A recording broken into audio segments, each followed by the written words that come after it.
Hey y'all, it's Katie and welcome back to my channel. Today we're talking about all things recovery according to diet, habits, temperature, and rest that we can change in order to let our muscles recover really well between our workouts. So let's go.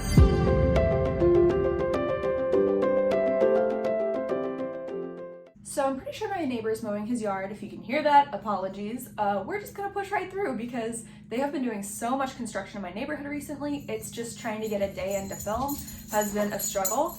And Tanner is also a little crazy man, and so he is trying to play with me right now. So we're gonna just deal with it and roll. Hi, can I help you? So, like I said, we are gonna look at all things recovery today. We have 4 different aspects we'll look at: dietary things, habits for muscle recovery, temperature things for muscle recovery, and rest for recovery. So number 1, diet. And our 2 big takeaways here are going to be protein intake and hydration. So first off, on protein, a lot of times people undereat on protein. I was even doing this for a little while without even realizing it. And so I know it's annoying, but sometimes it's a really good tool to calorie count, even if it's just for a week out of the month, so that you can track your macros and make sure you're getting enough protein in your diet. Because to make new muscle, our body goes through muscle protein synthesis, and it's literally in the name, protein is one of the main requirements for that synthesis process. So getting enough protein throughout the day helps our muscles recover and grow. Hi. Oh, you want up. You gotta be good though, sit down.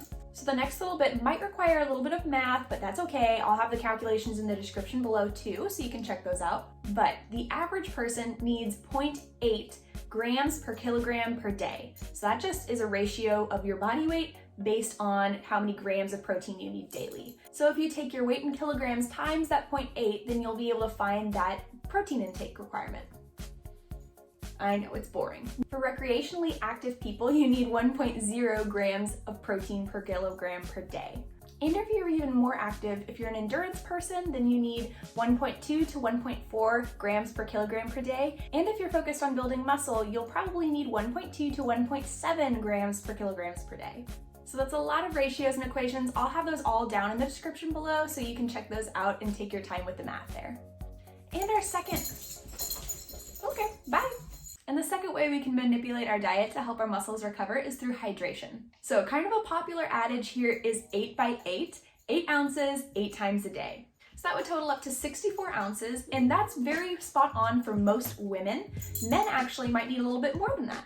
So men might actually need up to 80 ounces a day. And if you're very active, you're very mobile throughout the day, you might sweat a little bit at work, you might need even more than that. And he's back. And speaking of getting sweaty, if you do any kind of extra workouts throughout your day and you sweat a whole lot, that is especially important to make sure you hydrate before, during, and after your workout. Can I help you? Hey, stinker. And on to our second category here is habits for recovery. So these are just great habits to get into, to do before or after the workouts, on your rest days, to make sure that your muscles are recovering well between workouts. Number 1 here is stretching. Doing some dynamic stretching before your workout can help you increase range of motion and get blood flowing and circulating to the working muscles. And doing some static stretching after the workout will help you lengthen the muscles and cool the body down. Plus, if you add stretching to your daily routine, whether that's in the morning, right when you get out of the shower, when your muscles are all warm, or whether that's in the evening before you get in bed, if you were to add it to your routine daily, you could see significant increases in flexibility and range of motion over time. And the second one here is foam rolling or massage therapy. Foam rolling is also called SMR, self-myofascial release, and that is basically also termed the poor man's massage. So if you don't have the finances or the time to go and actually get a massage by a massage therapist, you could do foam rolling. Foam rolling is a really great way to increase circulation to the muscles, improve range of motion, break up any of the knots in the fascia. Foam rolling is a great thing to add to your routine because it is so diverse. You can put it before your workout in the warm-up, you can put it afterwards in a cool down, you can do it on your rest days, whatever. It helps decrease soreness, and in some cases it can help improve performance and things like that too. But if your time and finances allow, massage therapy is also a fantastic thing to add to your routine. I personally go and get a massage once a month, and it is a wonderful thing just for maintenance of your body. Having a licensed massage therapist who can tell exactly which muscles need more work than others is fantastic, because if you're rolling on a foam roller, you might not know exactly where to roll, how to roll, which muscles need it most, and that massage therapist will be able to know those things for you and handle that really well at least once a month. So I highly recommend it. It has been a wonderful investment for me and my fitness routine. 10 out of 10 would recommend. The third one here is temperature recovery. Number one here is a sauna. Whether that's an infrared sauna or a steam sauna, you can get a lot of great health benefits from using a sauna 1 to 3 or more times a week. For workout recovery, it's recommended you do the sauna after you cool down from your workout for at least 20 to 30 minutes. And you can always do the sauna on your recovery days too.